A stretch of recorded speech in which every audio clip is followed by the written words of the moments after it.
வெற்றிவேல்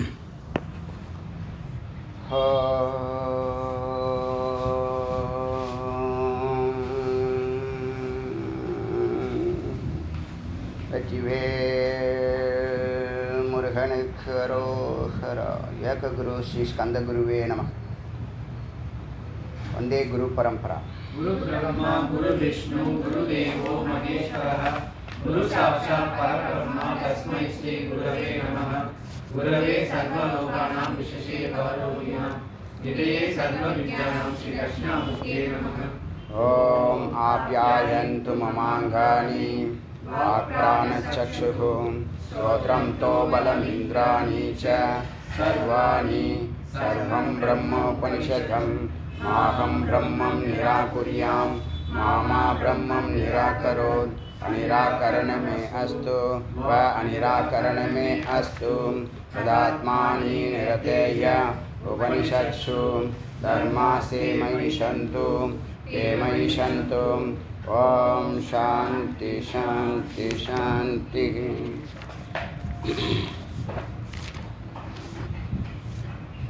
இன்னைக்கு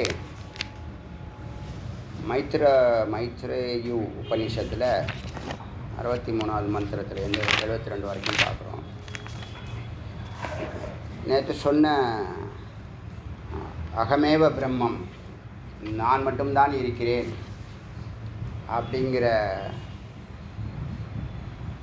கருத்தை நன்றாக வலியுறுத்தி கிட்டத்தட்ட 30 மந்திரத்துக்கு மேலே, அது நேற்று நம்ம 15 பார்த்தோம், அதுக்கு முன்னாடி ஒரு 10 பார்த்தோம், இன்றைக்கி ஒரு 10 பார்க்க போகிறோம். இதோட 2 4 6 10 பார்க்க போகிறோம். அதோட இந்த உபனிஷத்து இன்றைக்கி முடியுது. அதுக்கு நாளைக்கு உள்ள உபனிஷத்து நிருசிம்ம உத்தரோபின்யு உபனிஷத்துக்கு டிராஃப்ட்டு நீ போட்டு ரெடியாக இருக்கா, எனக்கு ஃபார்வேர்ட் பண்ணிவிடு, குரூப்லேயும் போட்டுடலாம். இப்போ இதில் இது ஒரு என்னை பொறுத்த வரைக்கும் ஒரு மகா வாக்கியம் நமக்கு கிடைக்கிறது அரிதிலும் அரிது. மகா வாக்கியமும் சரி, மந்திர வார்த்தையும் சரி. மந்திர வார்த்தை உள்ள ஒரு பிரம்மத்தினுடைய ஸ்வரூபத்துக்கு புள்ளி புள்ளியாக வச்சுட்டு வருது. அப்புறம் அந்த புள்ளிகளெல்லாம் கனெக்ட் ஆகி ஒரு எலும்புக்கூடு மாதிரி ஒரு ஸ்ட்ரக்சர் கிடைக்கும். அந்த எலும்புக்கூடு எல்லாம் தோள்களால் கனெக்ட் பண்ணப்பட்டு நாடி நரம்புகளாலெல்லாம் சேர்க்கப்பட்டு 7 தாதுக்களுடைய ஒரு பிரம்மஸ்வரூபமாக நமக்குள்ளே அது கொஞ்சம் கொஞ்சமாக உருவாகிறது. அது எப்போ பூரணமான நிலை வருதோ, அறிவால் சொல்கிறோம், இது உணர்வால் சொல்கிற விஷயம். இது நம்ம அறிய தான் முடியும். அறிவு அனுபவமாக மாறி அனுபவம் அனுபூத்தியாக மாறுது இல்லையா? 100% ஆமாம் நாம் பிரம்மங்கிறது அறிவுபூர்வமாக குரு சொன்னாங்கன்னு கேட்குறேன்னு இல்லை, அங்கே புத்தகத்தில் படித்தேங்கிறது இல்லை, வேதம் சொல்லுதுங்கிறது இல்லை. அந்த வேதம் எப்படி சொல்லுது? வேதம் ஒவ்வொரு ஸ்டெப்பையும் அணுவாக நீ பிரம்மங்கிறத க்ளீனாக சொல்லுது. 108 112 உபநிஷத்து இப்போ அவைலபிளாக இருந்தாலும் ஒவ்வொரு உபநிஷத்துலேயும் ஒரு உபநிஷத்துடைய கனெக்ஷன் இன்னொரு உபநிஷத்தில் இருக்குது. இந்த 112 உபநிஷத்தை நம்ம ஒழுங்காக ஸ்டடி பண்ணாலே இந்த பிரம்மஸ்வரூபம் பூரணமாக நமக்குள்ளே வெளிப்படும். இப்போ நான் சொன்னேன் இல்லையா, புள்ளியிலேருந்து ஒரு எலும்பு கூடாகி அப்புறம் நரம்புகள் சேர்ந்து அப்புறம் நாடிகள் சேர்ந்து அப்புறம் தோல் சேர்ந்து ஒரு ஸ்ட்ரக்சர் கிடச்சி அப்புறம் 7 தாதுக்களும் அதுக்குள்ளே சேர்ந்து உள்ள அந்த பிரம்மஸ்வரூபம் கட்டமைக்கப்பட்டு அது எப்போ பூரணமாகுதோ அப்போ அது தரிசனம்னு பேர், அப்போ அது அனுபூத்தின்னு பேர். எந்த லெவலுக்கு அது அனுபூத்தினா, கேட்டது கிடைக்கும், நினைச்சால் நடக்குங்கிற இறைவனை நம்ம எப்படி பார்க்குறோம்? இறைவன் சர்வ வல்லமை உடையவராக பார்க்குறோமா? இறைவனை நாமளும் ஒன்றுன்னு சொல்லும்போது இருக்கலாம், இருக்கிற அது மாதிரி சிம்டம்ஸ் இருக்குது, அது பெரிய நெருப்பாக இருக்குது, இது சின்ன நெருப்பாக இருக்குதுன்னு ஒரு இமேஜினேஷன்லாம் கடந்து, ஆமாம் அவர் செய்யக்கூடிய அத்தனையும் நம்மளாலும் செய்ய முடியும், நம்ம வெளியில் இருந்து செய்யலை, அவருக்குள்ளே இருந்து செய்யணும், அந்த ஒரு நிலைக்கு அழைச்சிட்டு போகிறது தான் அனுபூதி. இது புரியுதா இல்லையா? அப்போ ஒவ்வொரு சென்டென்ஸும் அடியேன் அனுமானம்னு சொன்னதில் ஒன்று கூட இது வரைக்கும் பொய்ப்பிக்கலை, எல்லாம் நிரூபிக்கப்படுகிறது. இப்போ சத்து சித்து 2 இருக்குது, ஒன்று நமக்குள்ளே 2 இருக்குது, ஒன்று அசையாது ஒன்று அசையுன்னு சொல்கிறோம், ஒன்று அனுபவிக்குது ஒன்று அனுபவிக்காதுன்னு சொல்கிறோம். அந்த பறவைகள் கதையெல்லாம் சொல்லியிருக்கோம். சிதம்பரம் நடராஜர் அம்பாள் ஊன்றிய கால் தூக்கிய கால் சொல்கிறோம். அதெல்லாம் சொல்ல மந்திரங்களே இருக்குது, நம்மள்கிட்ட இருக்குது. அந்த முக்தி சூத்திரம்னு எழுதிட்டு இருக்கேன்ல, அதில் அதுக்கான ஆதாரங்கள்லாம் நிறைய எழுதப்பட்டிருக்கேன். ரெஃபரன்ஸ் எழுதிக்கிட்டே வரேன். அந்த மாதிரி பார்த்தா ஒவ்வொரு அணுவிலையும் உபநிஷத்து சொல்கிறது பிரம்மஸ்வரூபம் சரி சரி சரி சத்தியம் சத்தியம் சத்தியம்னு நம்மளால் ரியலைஸ் பண்ண முடியுது, அனுபூதி பண்ண முடியுது. அறிய முடியறதில்ல, உணர்வு முடியறதில்ல, ஆமாம் அப்படின்னு சொல்கிற அளவுக்கு வருது. நான் அடிக்கடி சொல்லுவேன், ஒரு டாக்டர் எப்போ தன்னை பூரணமான டாக்டராக இருக்கும்போது அவன் பூரணமான சக்ஸஸ் அடைகிறான். அவன் 35% தன்னை டாக்டராக நினைக்கும் போது ரிசல்ட் 35% கிடைக்கிது. அவன் 50% தன்னை டாக்டராக நினைக்கும் போது 50% ரிசல்ட் கிடைக்கிது. இப்படி தான் என்ன ஆகுது, நாளுக்கு நாள் எக்ஸ்பீரியன்ஸ் ஆக ஆக அவன் அதுலேயே நிற்க ஒரு நாள் அல்ல ஒரு நாள் 100% சக்ஸஸ் ஆடும்போது அவன் புதிய இன்வென்ஷன்லாம் கண்டுபிடிப்பான்.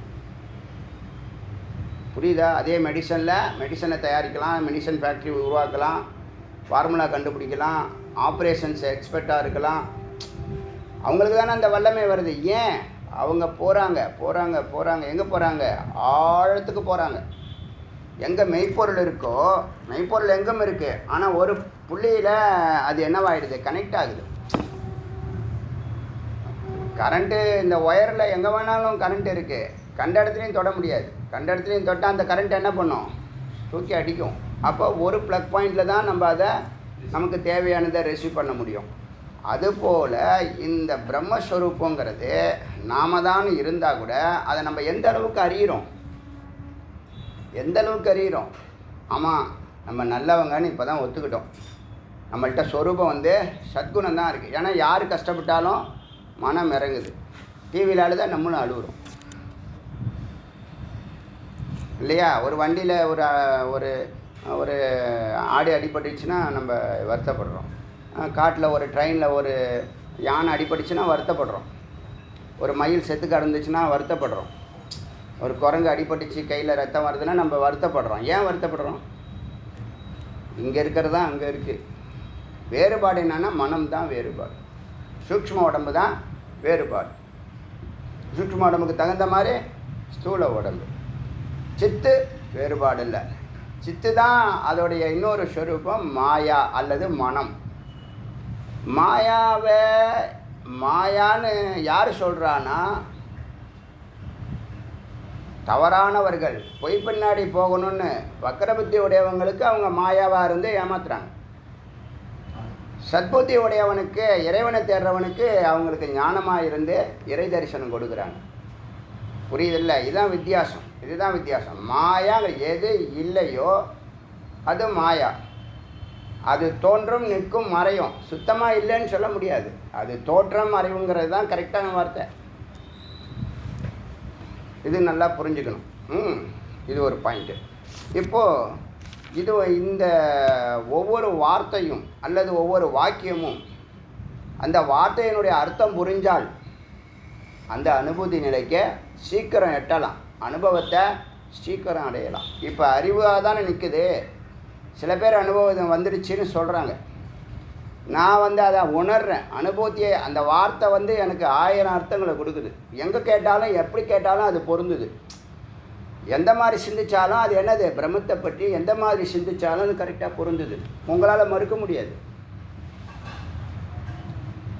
அப்போ ஒரு வார்த்தை இவ்வளோ அர்த்தத்தை அது கொடுக்குதுன்னா அந்த வார்த்தை தான் ஓங்காரம். அந்த ஓங்காரம்தான் உங்களோடு பொருந்துது, இறைவனோடு பொருத்துது. அதனால் வாக்குக்கு இறைவனோட உள்ளே செல்லக்கூடிய யோகிதை இருக்குது. வாக்குங்கிறது அக்னி, மனம்ங்கிறது மாயை அல்லது பிராணன்.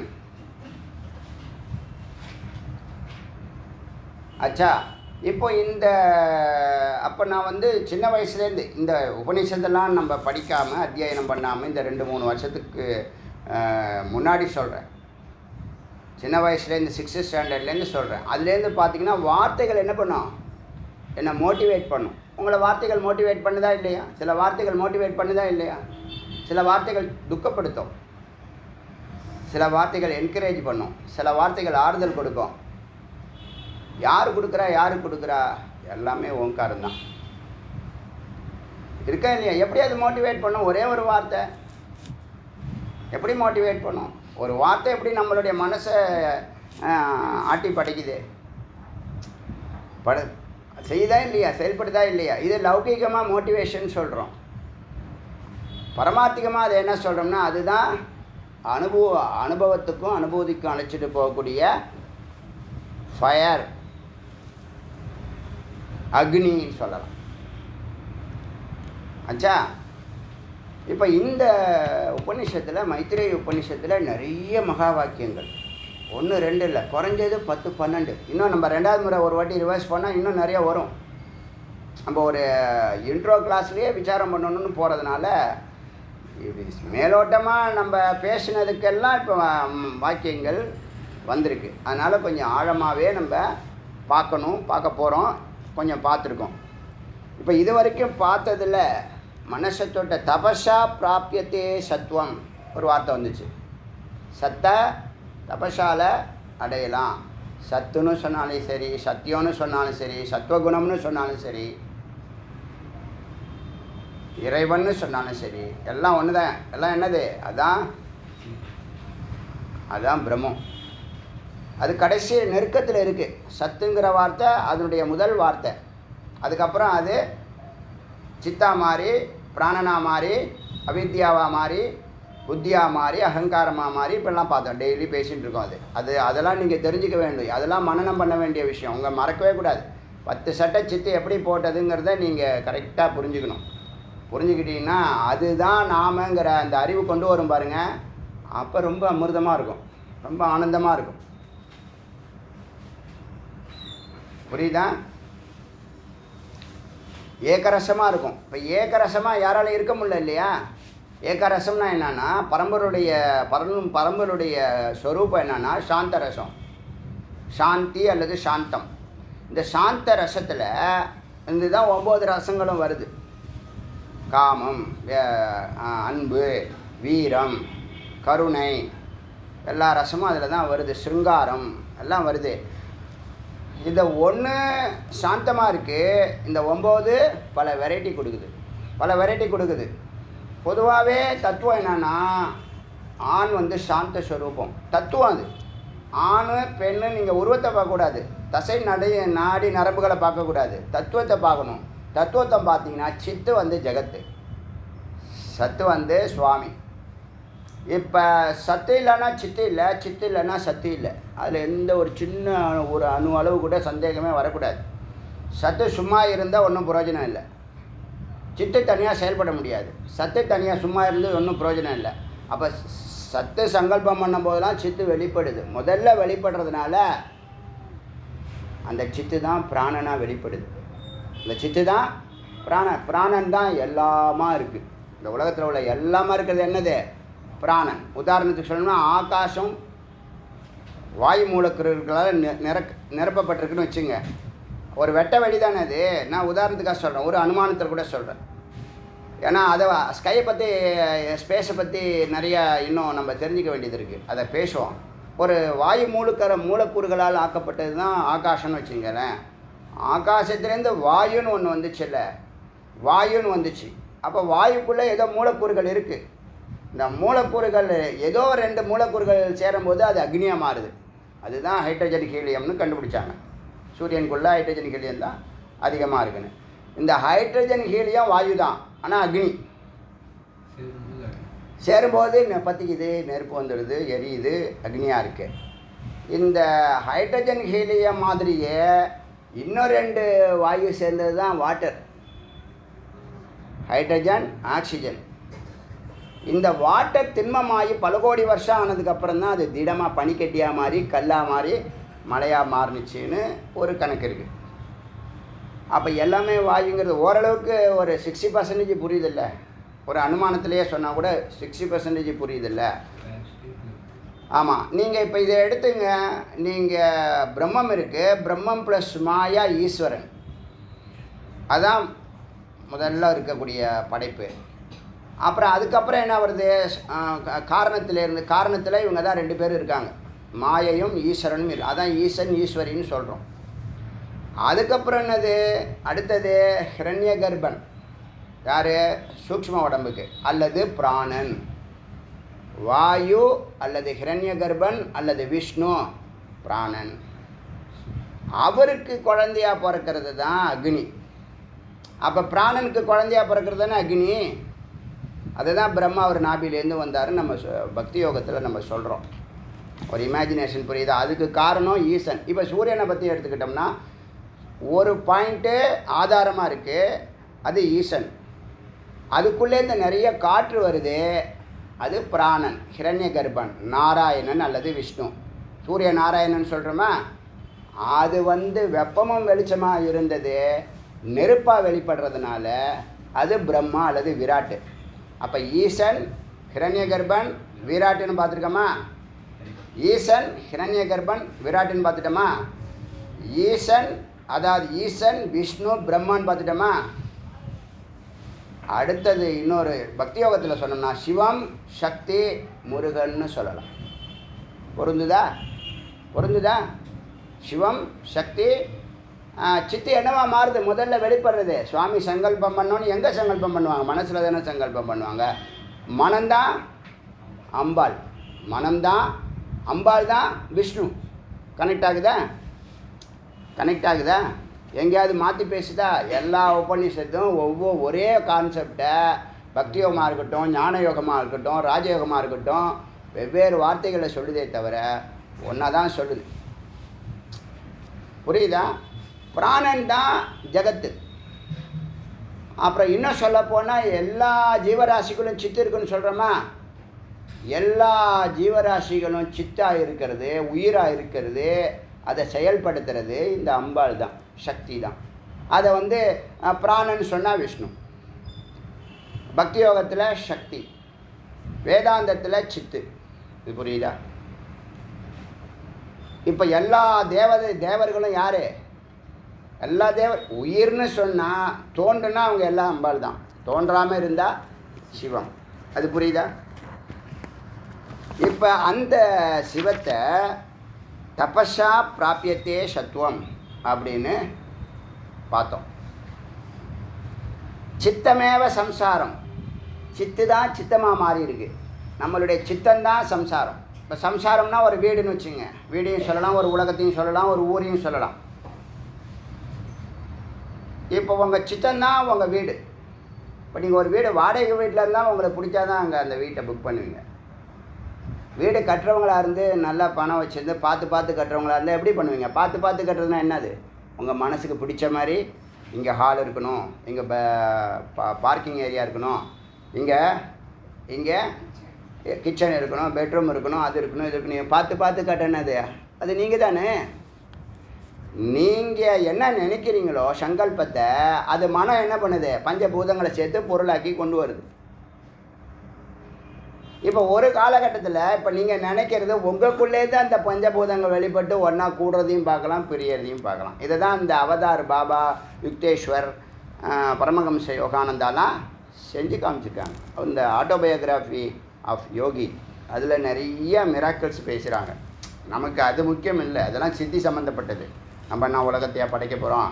ஆனால் நம்ம ஒரு தத்துவத்தை உலகத்துக்கு ரெனியூவல் பண்ணலாம். ஆல்ரெடி எல்லா தத்துவமும் இருக்குது, நாம் என்ன பண்ணலாம்? ரெனியூவல் பண்ணலாம், புதுப்பிக்கலாம். வேதம் என்ன பண்ணுது? இவ்வளோ கோடி வருஷங்கள் மறைஞ்சு இருந்தது, இப்போ எல்லாத்தையும் சுவாமி தமிழ் பண்ணுறாரு. அரிய விஷயம் தானே? எத்தனை கோடி வருஷத்துக்கு அப்புறமா தமிழ் பண்ணுறாங்க, அரிய விஷயம் தானே? அது மாதிரி இருக்கிறத ரெனியூவல் பண்ணிட்டு போவாங்க. யாராவது ஒரு புருஷர்கள் புருஷார்த்தம்னா என்னது? வந்த வேலையை செய்தவர்கள், இதெல்லாம் புருஷார்த்தம். நம்ம பண்ணுறது புருஷார்த்தம். அது புரியுதா? அப்போ சித்தமேவ சம்சாரம், உன்னுடைய சித்து தான் சித்தமாக மாறி, மனமாக மாறி, பொருளாக மாறி இருக்குது. ஒத்துக்கிறீங்களா? ரெண்டாவது பாயிண்ட்டு. எச்சித்தம் தன்மயோ, உங்கள் சித்தம் எப்படி இருக்கோ, அதாவது உங்கள் சித்தம் எப்படி இருக்கோ, உங்கள் மனம் எப்படி இருக்கோ, அப்படி தான் உங்கள் வாழ்க்கை. ஒத்துக்கிறீங்களா இல்லையா? சித்தஸ்ய பிரசாதேன ஹந்தி கர்மா. எப்போ பார்த்தாலும் கர்மம் கர்மம் கர்மம்னு ஓடிக்கிட்டே இருக்கமே.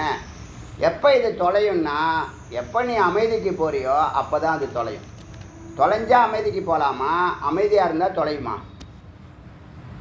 தொலையவே தொலையாது. அது அமைதியாக இருந்தால் தான் அது தொலையும். இப்போ என்னது, நம்ம என்ன பண்ணுறோம், அன்றாடம் நிறைய கருத்துக்களை உள்ளே போட்டுக்கிட்டே இருக்கோம்.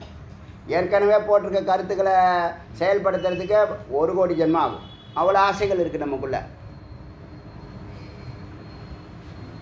டெய்லி என்ன பண்ணுறோம், பார்க்குறதெல்லாம் எனக்கு வேணும் எனக்கு வேணும் எனக்கு வேணும் எனக்கு வேணும், இதெல்லாம் பார்க்குறோமோ அத்தனையும் எனக்கு வேணும் எனக்கு வேணும் எனக்கு வேணுங்கும் போது என்ன ஆகுது, உன்னுடைய பிறவியோடைய ஜென்மாவுடைய நீட்சி உனக்கு கொடுக்குறதோ 60 வருஷமோ 70 வருஷமோ, அதில் நீ வாழ்கிறதோ பாதி தூக்கம் போயிடும்.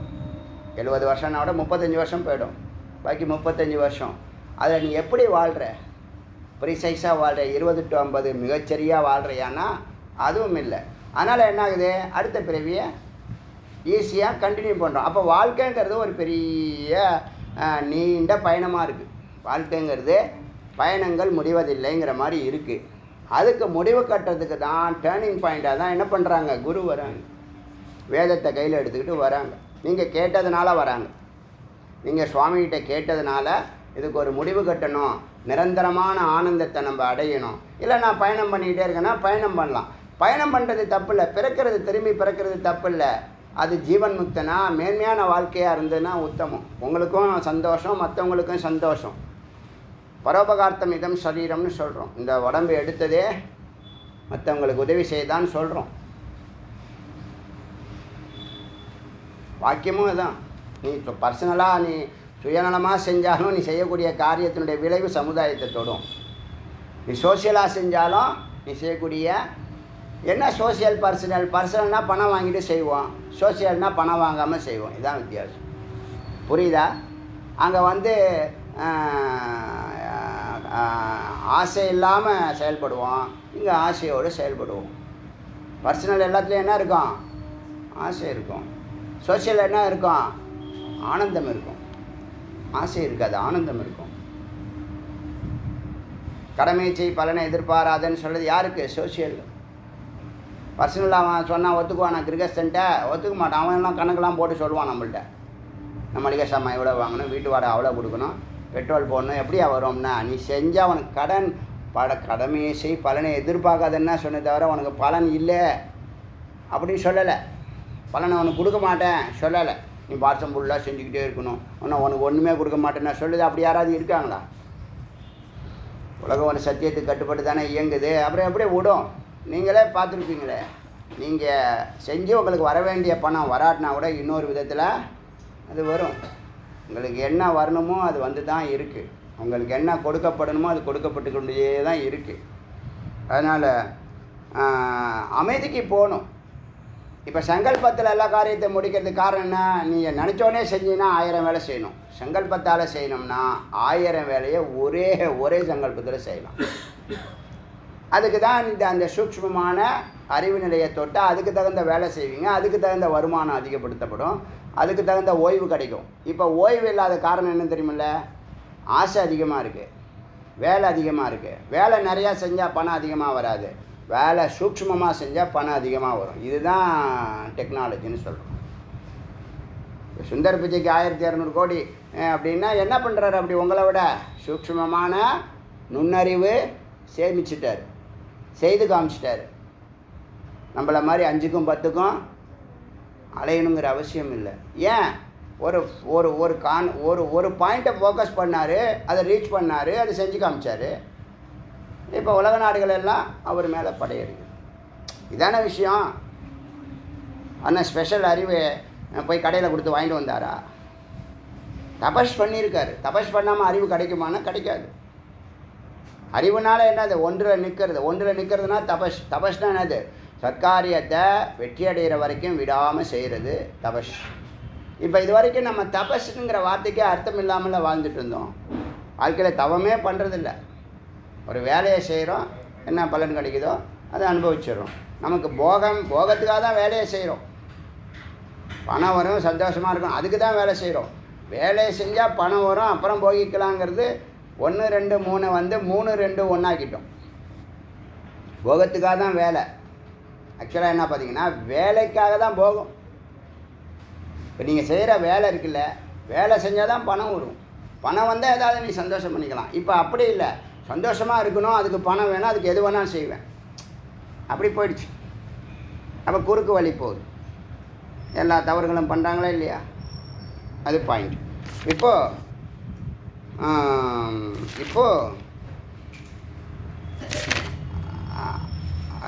சித்தசிய பிரசாதம் வேணும். பிரசாதங்கிறது இறைவனுடைய ஆசீர்வாதம், பிளெஸ்ஸிங். அதை தான் பிரசாதம்னு சொல்கிறோம். ஈஸ்வர பிரசாதம், குரு பிரசாதம், குரு கிருப்பா, ஈஸ்வர கிருப்பா, கிருப்பா பிரசாதம் ரெண்டும் ஒன்று தான். அதனால் என்ன கிடைக்குது? அமைதி கிடைக்குது. ஸோ ஆத்மநிஷ்டித்வா சுகமக்ஷயம் அஸ்னுதே. நீ சுகோடு நீ வெளியில் தேடி தேடி தேடி தேடி அலைஞ்சாலும் கிடைக்கிறதெல்லாம் டெம்பரவரி தான், துக்கம் கலந்தது. எப்போ நீ உள்ளே நிற்கிறையோ அதுதான் அக்ஷயமான சுகத்தை கொடுக்கும், நிரந்தரமான சுகத்தை கொடுக்கும், நீ கேட்குற நித்தியானந்தத்தை கொடுக்கும், பரமானந்தத்தை கொடுக்கும். இதுக்கு மேலே ஒன்றும் வேண்டான்னு சொல்கிற அளவுக்கு என்ன கொடுக்கும்? சாப்பாடு போதும் போட்டாங்க, பக்கத்து கடையில் போய் சாப்பிட்டு வரேன்னு போவோமா? ஃப்ரெண்டு கூப்பிட்டானே, போதும்னு சாப்பிட்டாச்சு. அது மாதிரி ஆனந்தம் போதும்னு இருந்தால் என்ன பண்ணுவான்? ஏதாவது கேட்போமா? ஈஸ்வரான்னு உட்காந்துருவோம். உக்காந்தவன்லாம் அதை அனுபவித்தவன் தான் உக்காந்துருக்கான். இல்லைன்னா வெளியில் ஒன்றும் இல்லைன்னு உள்ளே போவானா? எத்தனையோ கோடி ஜென்மா வெளியில் போயிருக்கோம், ஒரே ஒரு 12 ஆண்டுகள் உள்ளே போன்னு சொல்கிறான். டேர்னிங் பாயிண்ட்டு தானே. இந்த விழிப்பு நிலை இருந்தால் தானே இது புரியும். அப்பனி ஆத்மனி ஸ்தித்வா சுகமக்ஷய.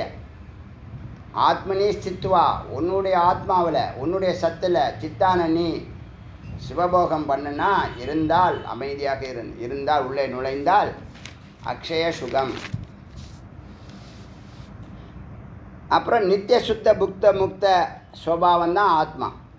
இறைவனுக்கு சச்சிதானந்தன்னு சொன்னால் நம்ம இறைவனோட சேர்ற வரைக்கும் நாம் யாருன்னா நித்திய சுத்த புத்த முக்த. நித்திய அழியாதவன், தூய்மையானவன்,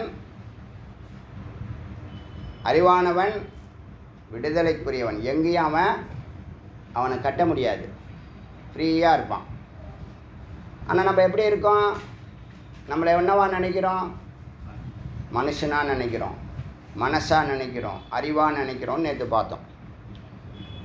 சோகம் அஸ்மி, அகம் அஸ்மி. எதெல்லாம் நீ சொல்கிறையோ அகம் அஸ்மி, அது நான் அப்படிங்கிறத இதே வாக்கியம் தான், மகா வாக்கியம் இங்கே வந்திருக்கு.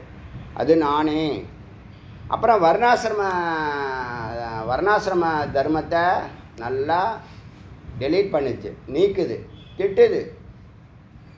ஹிருதயத்துக்கு அது ஒரு கேடுன்னு சொல்லுது, முட்டாள்னு சொல்லுது. வர்ணாசிரமச்சார யுத்தா விமூடாகான்னு சொன்னுச்சு. ஆச்சா. அப்புறம் ஹிருதயாகாசே, சிவவெளியில் சித்தாதித்ய, சித்துங்கிற சூரியன் சதா பாஷதி சதா பாஷதி. ஹிருதயங்கிற ஹிருதயத்தில் சித்துங்கிற ஆதித்யன் சூரியனானது சதா பிரகாசிக்கிறது. அது நாம தான், இந்த சித்து தான் நாம. அப்போ பிறக்கிறது எல்லாம் சித்து தான். படத்தில் காட்டுவான்ல, நீ ஒரு தவறு செய்து விட்டாய், நீ பூலோகத்துக்கு போய் தவறு பண்ணிட்டு வான்னு அடிக்கடி அம்பாவை கீழே இறக்கி விட்ருவார். பார்த்தா கீழே அவங்க என்ன பண்ணுவாங்க? இப்போ காஞ்சிபுரம் அறவளர்த்த நாயகின்னு பேர் எடுத்தாங்க. 32 தர்மத்தை இந்த நாடு ஃபுல்லாக பரப்புன்னு உட்கார வச்சாங்க. தபஸ் என்ன பண்ணாங்க? எல்லா காரியத்தையும் முடிச்சுட்டு தபஸ் பண்ணி தன்னுடைய பரம்பொருளோடு போய் சேர்ந்தாங்க. அப்போ பிறக்கிறதுலாம் யார்? சித்து தான். ஒரு உடம்புலேருந்து இன்னொரு உடம்புக்கு போகிறது யார்? சித்து தான். எப்படி போகுது? பிராணனுக்குள்ளே நுழைஞ்சி போகுது. பிராணனை வாகனமாக வச்சு, பிராணனுக்குள்ளே என்னென்ன இருக்கே? சூக்ஷ்ம உடம்பு ஃபுல்லாக இருக்குது. அந்த பேக்கேஜ் ஞானேந்திரியங்கள், கர்மேந்திரியங்கள் எல்லாம் இந்திரியங்கள், பொறிகள் இல்லை, புலன்கள். புலன்கள் 10, தச வாயு ஒரு 5, அந்த கரணம் மனம் சித்தம் புத்தி அகங்காரம் ஒரு 4, 19 தத்துவம், பிராணன் சித்து 1, 20 தத்துவங்கள். என்ன பண்ணுது? எப்படி வேணால் சொல்லலாம். 15 சொல்லலாம், 14 சொல்லலாம், 10 சொல்லலாம், 20 சொல்லலாம். சித்து இருக்குது, பிராணன் இருக்குது, சூக்ஷ்ம உடம்பு இருக்குது, அவ்வளோதான் பாயிண்ட். புரியுதா? அதை அழைச்சிக்கிட்டு இன்னொரு தாய்கிட்ட போகுது. அப்போ எல்லா ஜென்மாவிலையும் இந்த சித்தானது என்ன ஆகுது, இந்த உடம்பை எடுத்துக்கிட்டே இருக்குது. அப்போ பிறக்கிறது எல்லாம் சித்து தான். மந்திரம் இருக்கு, எல்லாம் சும்மா வாய்க்கு வந்ததை பேசலை, யாரும் மறுக்க முடியாது. மந்திரம் ஆதாரம் நிறைய எடுத்து எழுதி வச்சுருக்கேன். அடுத்தது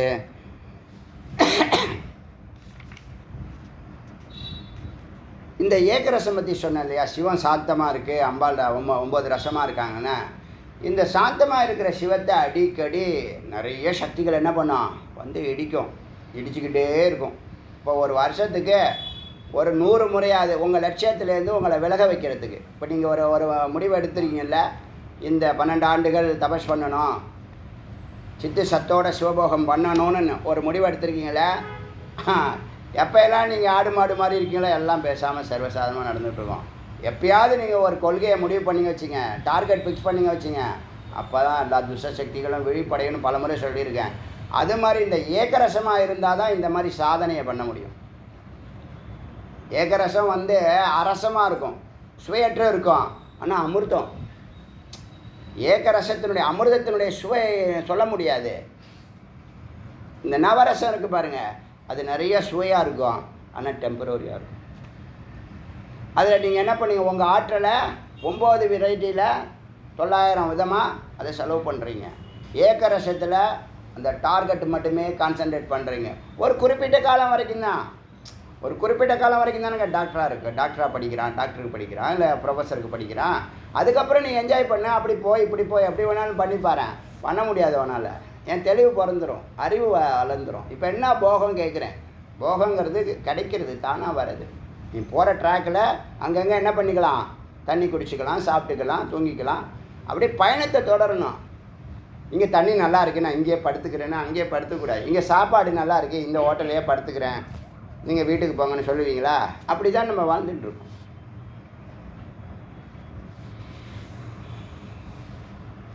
அப்போ இந்த ஏகரசத்தை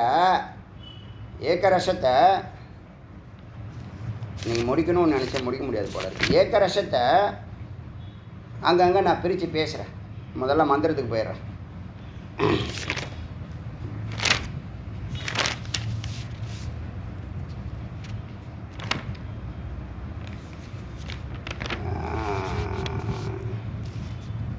ஆமாம்,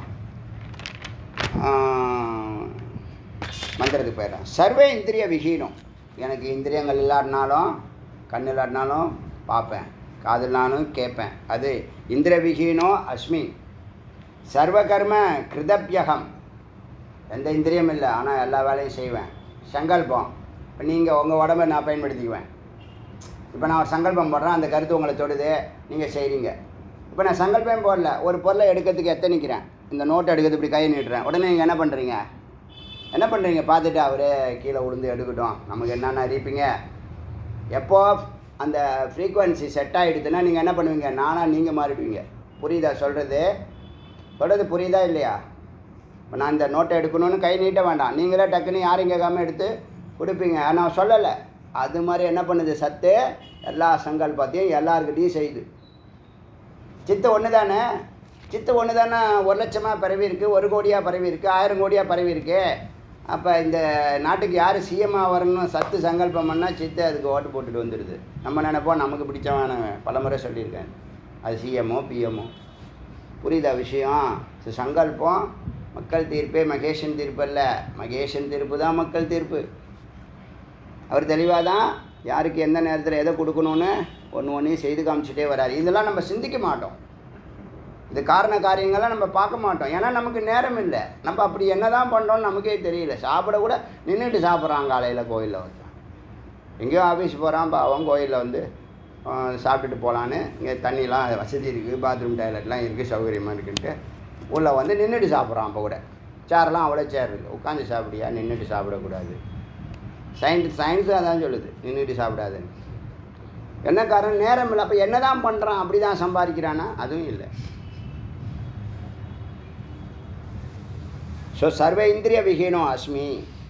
எல்லா இந்திரியங்களுக்கும் இல்லாமலே செயல்பட. சர்வ கர்ம கிருதப்யகம். தெரியல சங்கல்பத்தில் எப்படி நடக்கிறது?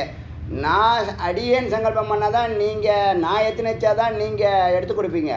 இப்போ சதீஷ் வந்து அந்த நோட்டை எடுக்கிறதுக்கு முயற்சி பண்ணுறான்னு வச்சுங்க, நீங்கள் எடுத்து கொடுக்க மாட்டீங்க அந்த செகண்டுக்கு. ஏன்? அவனுடைய பிரபாவத்தை விட என்னுடைய பிரபாவம் உங்களுக்கு அந்த ஃப்ரீக்குவென்சி அதிகமாக இருக்குது. புரியுதா சொல்கிறது? அப்போ யாருக்கு அந்த ஃப்ரீக்குவென்சி உடனே தொடும்னா தன் கூட இருக்கிற மனம் அல்லது மனைவிக்கு தான், சித்துக்கு தான் ஹஸ்பண்டுடைய ஃப்ரீக்குவென்சி டக்குன்னு புரியும். புரியுதா?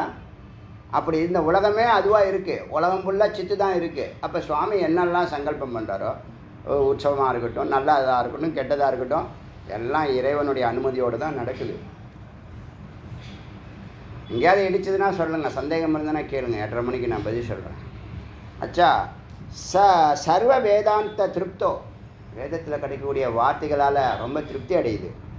அஸ்மி சர்வதா சுலபோ அஸ்ம அயம், எல்லாருக்கும் எளிமையாக இருக்கேன், சுலபமாக என்னை பிடிச்சிடலாம் சொல்லுது. என்னது சுலபம்னா? என்னது? அமைதியும் ஆனந்தமாக இருக்கிறது.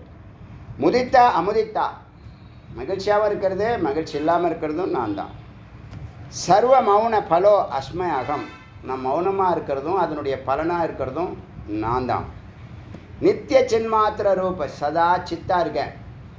சித்துனா உணர்வு, இருப்பு உணர்வு ரெண்டு தான். ஒரு பொருள் இருக்கு,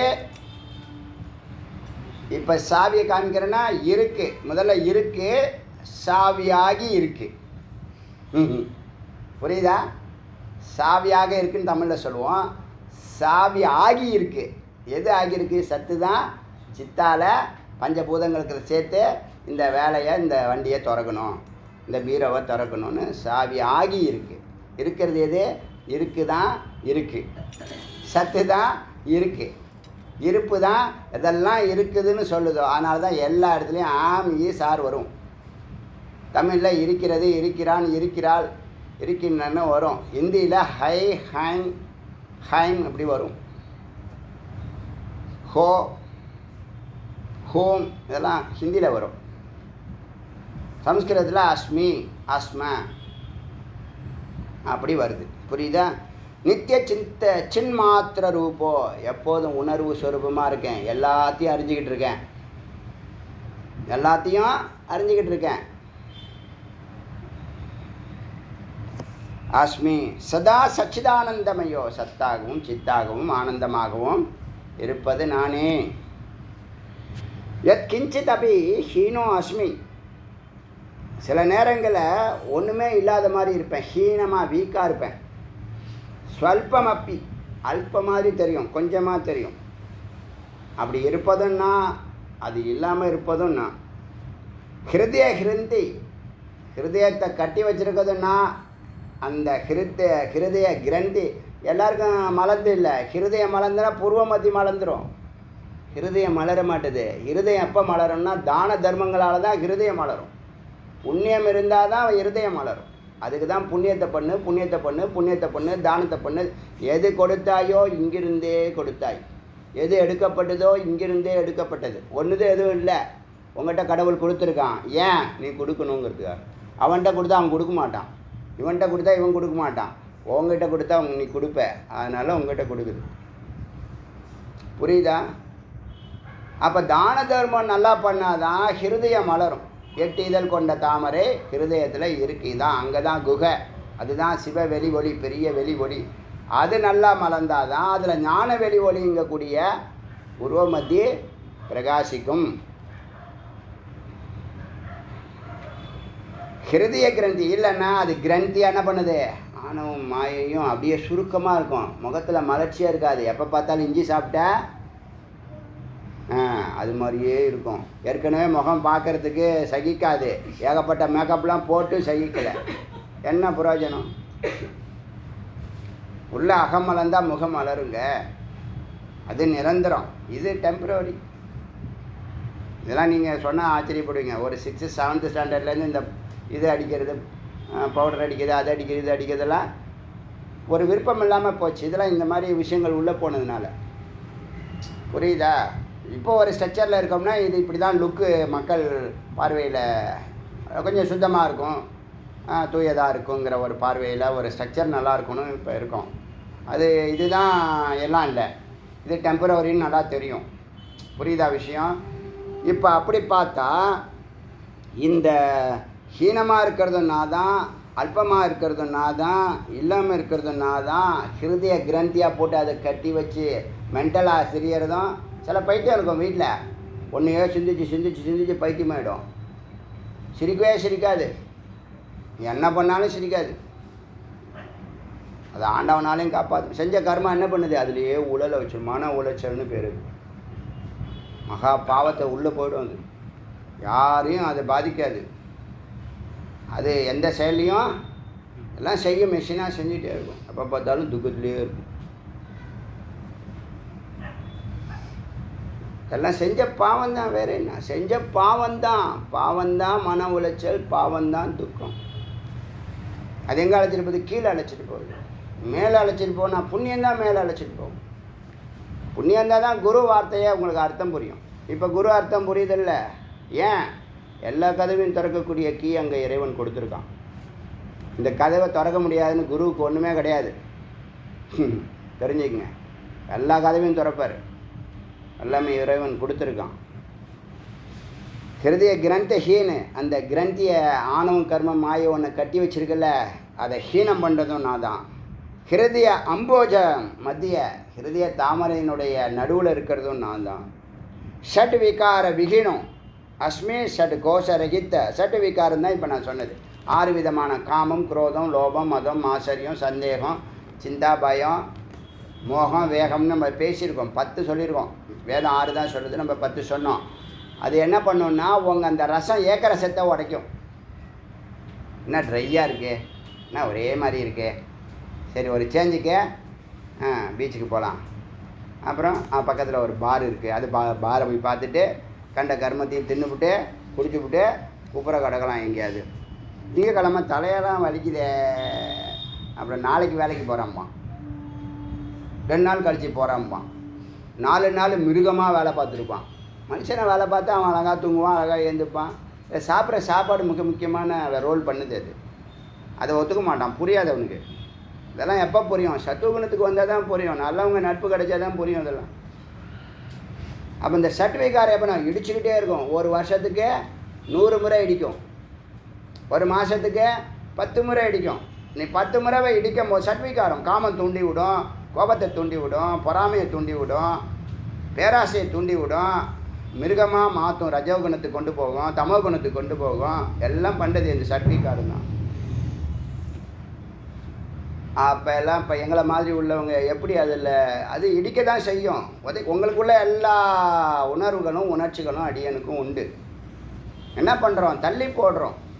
என்ன பண்ணுறோம்? இதை முடிச்சுட்டு வரேன், இந்த 108 உபநிஷத்தையும் முடிச்சுட்டு வரேன், அதில் 10 வருஷம் போயிடும். அப்படி தான் ஒன்று டாக்டரேட் முடிச்சுட்டு வரேன்னு, அண்டர் கிராஜுவேட் முடிச்சுட்டு வரேன், போஸ்ட் கிராஜுவேட் முடிச்சுட்டு வரேன், டாக்டரேட் முடிச்சுட்டு வரேன், இந்த கும்பாபிஷேகத்தை முடிச்சுட்டு வரேன், அப்படி சொல்லி தான் என்ன பண்ணோம்? தள்ளி போட்டோம். அது ஏமாந்து போயிடுச்சு. நான் வருவேன் நினச்சிட்டு இருக்கு.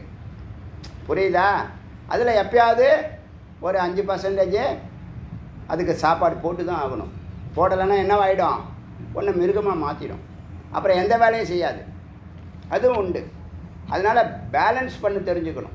95% 100% அட்டாக் பண்ணும்போது 100% அதில் விழக்கூடாது, 5% விழலாம், ஏந்துக்கணும். இதெல்லாம் ஒரு சூக்ஷ்மம். அதுதான் ஏகரசத்தில் வச்சு. ஏகரசத்தில் இருந்தால் தான் ப்ராக்ரெஸ் இருக்கும்.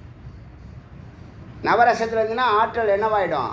மல்டி ப்ராசஸாக என்ன போயிடும்? வெளியேறிடும். புரியுதா? கொஞ்சம் லைட்டாக புரிஞ்சும் பாதி புரியாமலும் இருக்கும். புரியலைன்னா கேளு. ஷட் விகார விகுணம். அதனால அந்த விகாரத்துலேருந்து நான் விலகினேன். ஷட் கோஷ ரஹித். இப்போ எனக்கு 6 கோஷம்லாம் இல்லை, எந்த கோஷமும் எனக்கு இல்லை. அவன் அன்னமய கோஷம், அந்த கோஷம் அது சொல்லுது, பிரம்மம் சொல்லுது எனக்கு 6 விதமான கோஷம் இல்லை, 6 விதமான விகாரம் இல்லை. அரிஷட் வர்க்க முக்தோ. இந்த 6 விதமான காமக்ரோதாதிகள்லேருந்து இப்போ நான் என்னை எதுவும் பாதிக்கிறதில்ல சொல்கிறாங்களா இல்லையா? அஸ்மி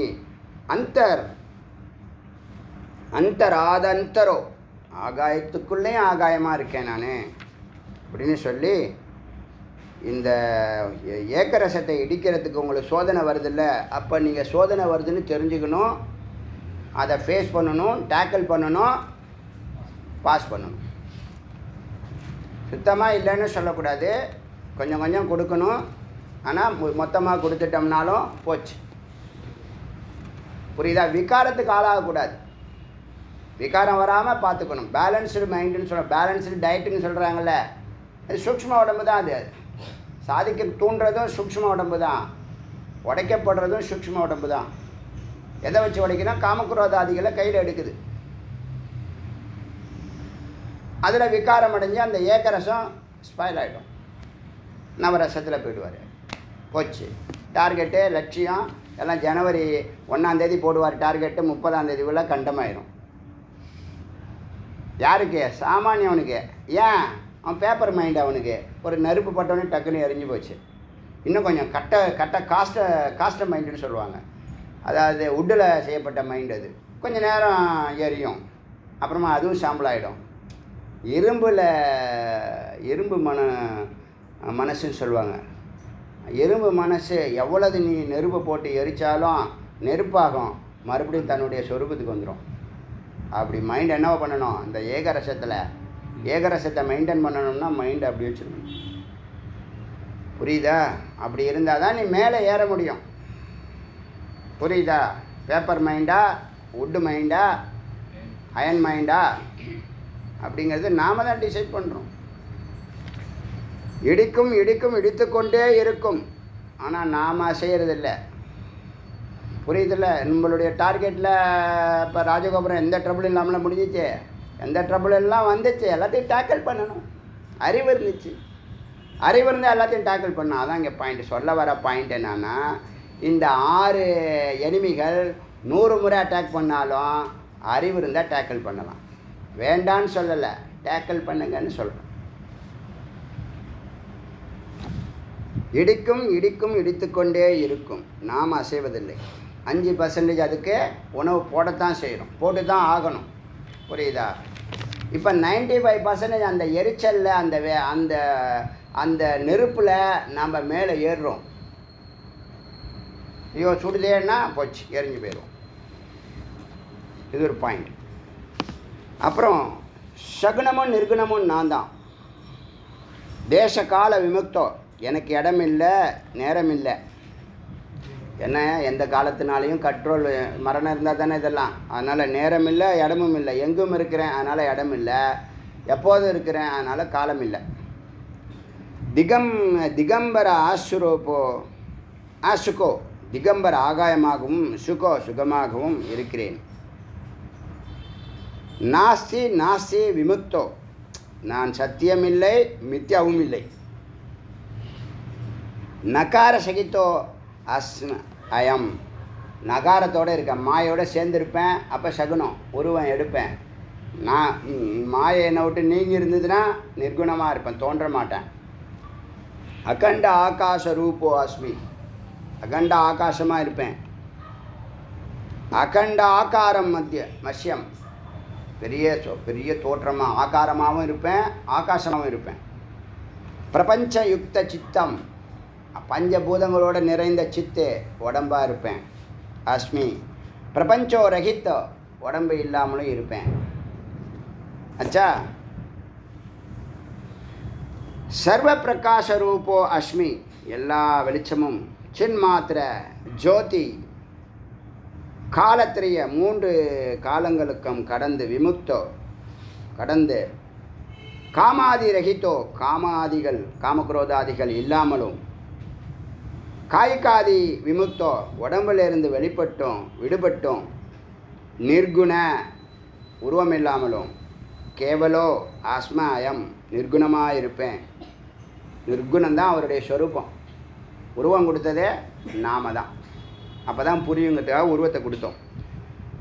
அச்சா, முக்திஹீனோ அஸ்மி, முக்திஹீனனும் நான் தான், முக்தியும் அஸ்மி, முக்தோ அஸ்மி.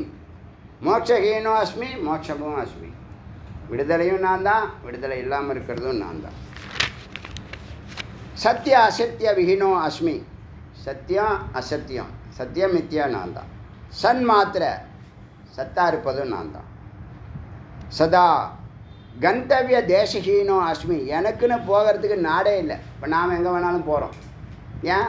ஒரு எறும்பு மாதிரி ஒரு பைக்கை வச்சுக்கிட்டோ காரை வச்சுக்கிட்டோ அங்கே போனேன் இங்கே போனேன்னு சொல்கிறோம். அது எங்கேயாவது போக முடியுமா? எங்கும் இருக்குது. எங்கே போகிறது? நாம் தான் அங்கே போகிறோம், அதுக்குள்ளே தான் நாம் போகிறோம். அது எங்கேயும் போக முடியாது. புரியுதா? சர்வதா சமரூப்போ, எப்போதும் சமத்துவத்தோடு இருக்கேன். கமனாதி விவர்ஜித்தம், எனக்கு போக்கு வரவு கிடையாது.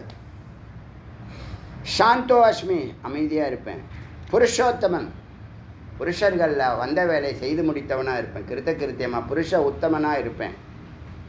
சுவ அனுபவோ யஸ்ய சோ அகமஸ்மி, எதெல்லாம் நீங்கள் அனுபவம்னு சொல்கிறீங்களோ அது நான் தான். நான் சம்சய, இதில் சந்தேகமே இல்லை. யக ஸ்ருணோதி ஸ்ருக்கத் வாபி பிரம்மைவ பவதி, இதெல்லாம் யார் கேட்குறதும் செயல்படுறதும் அவன் பிரம்மமாகிறான். இந்த உபனிஷத்தை இந்த கருத்துக்களை கேட்டவனும் அதன்படி செயல்படுகிறவனும் பிரம்மமாகிறான். சுயம், தானாகவே. கேட்டால் என்ன பண்ணும்? தானாகவே வேலை செய்ய ஆரம்பிச்சிடும். புரிஞ்ச மாதிரி இருக்கே, வீட்டுக்கு போனால் ஒன்றுமே இல்லை, அந்த ஃபைலே திறக்க மாட்டேதுன்னு சொல்லுவீங்க. அனுபவம் அப்படி தான் இருக்கும். இப்போ நான் கேட்குறதெல்லாம், நம்ம பேசுகிறதெல்லாம் கேட்குறதெல்லாம் ஆனந்தமாக இருக்கும், செம்மையாக விஷயங்கள்லாம் புரியும். வீட்டுக்கு போனால் இந்த ஃபைலை உங்களால் திறக்கவே முடியாது. இந்த கீயை வந்து குரு தான் வச்சுருக்காங்க. நீங்கள் மறுபடியும் ஆடியோ போட்டிங்கன்னா கதவு திறக்கும். அந்த அளவுக்கு திறக்காது, கொஞ்சம் லைட்டாக மங்கலாக திறக்கும்.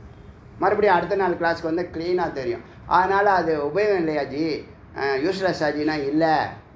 இது தெரியாத மாதிரி எல்லாத்தையும் வாங்கினது எல்லாத்தையும் என்ன பண்ணோம்? உக்காந்து ஃபில்டர் பண்ணும், சலிக்கும், அமிர்த ரசத்தை எடுத்துக்கும், தேவையில்லாத விளக்கிடும். வேதாந்தத்தில் தேவையில்லாத எதுவுமே கிடையாது. அப்படி பார்த்தா இந்த உபநிஷத்தில் கிட்டத்தட்ட 12 மகா வாக்கியங்கள் நான் சொல்லியிருக்கேன் உங்களுக்கு. இந்த பாருங்க, ஸ்வரூப சிதிப்பர் பரஹ, ஸ்வரூப சிதி, உன்னுடைய ஸ்தானம்தான் நீ பிரம்மம். உன்னுடைய ஸ்தானத்தில் நீ இருக்கிறது தான், தன்னுடைய ஸ்தானத்தில் இருக்கிறதா பரக, யாரும் இருக்கும் இடத்தில் இருந்து கொண்டால் எல்லாம் சௌக்கியம் சொல்லும். அது அகமேவ அஸ்மி, நான் மட்டுமே இருக்கிறேன். நித்திய சின்மாத்திர ரூப அஸ்மி, சதா சிதானந்தமாக இருக்கிறேன்னு சொன்னிச்சா. இப்போ இந்த நிர்குணம்னு ஒன்று சொன்னிச்சில்ல, எப்போதும் நிர்குணமாக இருக்கேன்னு சொல்லுது. நிர்குண கேவலோ அஸ்மே அகம், நிர்குணம் மட்டுமாக தான் இருக்கிறேன். அதனுடைய ஸ்வரூபம் என்னது? உருவம் இல்லாதது, குணம் இல்லாதது, தோற்றம் இல்லாதது, சுவை இல்லாதது, அமிர்தம், சிவம், சாந்தம், அப்படி இருக்கிறது. அது எப்படி புரிய வைக்கிறது? அதை தான் நம்ம என்ன சொன்னோம்? பிரம்மா நிர்குணமாக இருக்கும்போது செயலற்று சைலண்ட்டாக சாந்த ஸ்வரூபியாக இருக்குது. அது சங்கல்பம் பண்ணும்போது மாயை சேர்க்குது. அது சங்கல்பந்தான் மாயை. நீங்கள் லட்சியம்னு ஒன்று குறிக்கிறீங்கள, அதுதான் மனம், அதுதான் சித்தம், அதுதான் புத்தி. அது பல சட்டைகளை போடுது. ஏன்? செயல்படுத்துறதுக்கு. ஆச்சா. இப்போ இது அதுக்கு அடுத்த நிலை என்னது? காரண உடம்புல ஈசன் இருக்கிறான், சூக்ஷ்ம உடம்புல விஷ்ணு, ஸ்தூல உடம்புல பிரம்மா. அதே இதில் தத்துவத்தில் சொன்னோம்னா காரண உடம்புல ஈசன், மறுபடியும் ஹிரண்ய கர்ப்பன், மறுபடி அதாவது பிராணன், அடுத்தது அக்னி. பிரம்மா யார்? அக்னி. அந்த ஈசனும் அந்த விஷ்ணுவும் சேர்ந்து தான் முருகன். அதாவது காரணமும் பிராணனும் சேர்ந்து தான் அக்னி பிறந்திருக்கு. அது புரியுதா? அந்த அக்னி தான் சித்து. இப்போ அம்மாக்கிட்டேருந்து அப்பா வருதில்ல, அப்பா கிட்ட வருதில்ல, அழைச்சிட்டு வருது பிராணன். அங்கே பிறக்கிறது அந்த விஷ்ணுவுக்கு, அந்த வாயுவுக்கு, அந்த பிராணனுக்கு பிறக்கிறது அக்னி. இவங்க கர்ப்பஸ்ரீ பார்த்தீங்கன்னா ரொம்ப சுடுது சொல்லுவாங்க. கேட்டு பாருங்கள், அனுபவம். உங்கள் மிஸ்ஸஸே சொல்லியிருப்பாங்க, சுடுது அடி வயிறு சுடுதுன்னு சொல்லுவாங்க. கர்ப்ப காலத்தில் சொல்கிறேன். ஏன்? அங்கே அக்னி அது என்ன பண்ணுது? உருவம் எடுக்க போகுது. அப்போ காரணம் பிராணன், அக்னி, சூரியன், அதுக்குள்ள காரணம் ஈசன், அதுக்குள்ளே இருக்கக்கூடிய பிராணன் காற்று விஷ்ணு நாராயணன், அதுக்கு குழந்தையாக பிறக்கிறது தான் பிரம்மா. அவர் தான் விராட்டு, அவர் தான் அக்னி, அவர் தான் ஸ்தூலம். நீங்கள் பிராணனை பார்க்க முடியாது, காரணத்தையும் பார்க்க முடியாது, சூக்ஷ்மத்தையும் பார்க்க முடியாது, ஸ்தூலத்தான் பார்க்க முடியும். நம்ம ஸ்தூலமாக பார்க்குறது இந்த விராட்டாக பார்க்குறோம்ல, இதெல்லாம் பிரம்மா. அதுதான் பிரம்மமயன்னு சொல்கிறோம். அதான் சித்து. சித்து உள்ளே போனால் பிராணன், பிராணன் உள்ளே போனால் சத்து. அது புரியுதா? காரணம், சூக்ஷ்மம், ஸ்தூலம். ஈசன், விஷ்ணு, பிரம்மா. மறுபடியும் ஈசன் காரணம், பிராணன், அக்னி. இந்த தத்துவத்தை மறக்கக்கூடாது. புரியுதா? அந்த சித்து தான் இந்த 10 சட்டையை போடுது. சித்து தான் பிறக்குது. சித்து தான் தன்னுடைய, அது இறந்து போல. சித்து இறக்காது, அது அழியாத பொருள். யார் அது? பரமேஸ்வரனுடைய சரிபாதி, சத்துனுடைய சரிபாதி. சத்தும் சித்தும் சேர்ந்தாதான் ஆனந்தம். சத்தும் சித்தும் சேர்ந்தாதான் அக்னி பிறகுது. முருகன் அக்னியில் தோன்றார்னு சொல்கிறாங்க, நெற்றிக்கண்ணில் பிறந்தார்னு. அது என்ன வெளிப்படுத்துது? பிராணன் வெளிப்படுத்துது. என்னவா வந்து விழுது? அக்னியாக விழுது. புரியுதா? இதெல்லாம் புரியுதா? அப்படின்னு இந்த உபநிஷத்தில் நிறைய விஷயம் பேசலாம். இதே தத்துவத்தில் நம்ம லௌகிகத்தில் சொன்னால் அப்பா, அம்மா, மகளோ. புரியுதா? தத்துவத்தில் நம்ம மேலே நடக்கிறது தான் கீழே நடக்குது, வெளியில் நடக்கிறது தான் உள்ளே நடக்குது. இது கொஞ்சம் கொஞ்சமாக புரியும். நம்ம சிந்திக்காமல் இருந்ததுனால புரியல. இப்போ சிந்திக்கிறதுக்கு நிறைய தூண்டி விடுது. வேதத்துக்கு அவ்வளோ மகத்துவம். புரியுதா? அதனால் இதில் குழப்பம் இருக்கக்கூடாது. இதெல்லாம் ஏற்கனவே பேசினது, இந்த மந்திரத்தில் அது வெளிப்படுது. இது முக்கியம் அப்படின்னு இந்த 72 மந்திரங்களை இந்த மைத்ரேய உபனிஷத்து, ஒரு ரிஷி 2வது சாப்டரில் தான் வராரு. ஆனாலும் அவர் பேரை வச்சுருக்காங்க. ரொம்ப என்னை பொறுத்த வரைக்கும் இருக்கிற உபநிஷத்தில் ரொம்ப உயர்வான உபநிஷத்தாக அதை நான் பார்க்குறேன். எதையுமே நான் குறைச்சி மதிப்பிட முடியல. அது ஒரு மகா வாக்கியம் சொல்லட்டும், 10 மகா வாக்கியம் சொல்லட்டும், ஒரு மந்திர வார்த்தை சொல்லட்டும், 10 மந்திர வார்த்தை சொல்லட்டும், உபநிஷத்துன்னு சொன்னாலே என்னது? அமிர்தம். அமிர்தத்தை டெய்லி நமக்கு இறைவன் முருகப்பெருமான் கொடுத்துக்கிட்டே இருக்கார். சில பேர் ஸ்பூனில் பருகிறீங்க, சில பேர் டம்ளரில் பருகிறீங்க பாயசம் மாதிரி, சில பேர் பால் மாதிரி குடிக்கிறீங்க, சில பேர் அமிர்தம் மாதிரி பருகிறீங்க, சில பேர் வாட்டர் மாதிரி தாகத்தை தணிச்சுக்கிறீங்க. எல்லாம் அவங்கவுங்களுடைய பக்குவத்தை பொறுத்து இருக்குது. பக்குவம் எதுன்னா செயல்பாடுகளை பொறுத்து தான் பக்குவம் வரும். செயல்பாடுகளுக்கு அறிவு கரெக்டாக இருந்துச்சுன்னா பக்குவம் கரெக்டாக இருக்கும். அறிவுங்கிறது ஒன்றில் நிற்கிறது அறிவு, ஒன்றில் நிற்கிறது அறிவு, ஒன்றில் நிற்கிறது தபசு, ஒன்றில் நிற்கிறது ஏகரசம், ஒன்றில் நிற்கிறது தான் அத்வைதம். அத்வைதத்தை தான் உபனிஷத்து. அத்வைதம்ங்கிறது கொள்கை அல்ல. அத்வைதம்ங்கிறது ஜீவ ஈஸ்வர ஐக்கிய நிலை. ஜீவன் வேறு, ஈஸ்வரன் வேறுன்னு நினைக்கிறது அஜ்ஞானம்.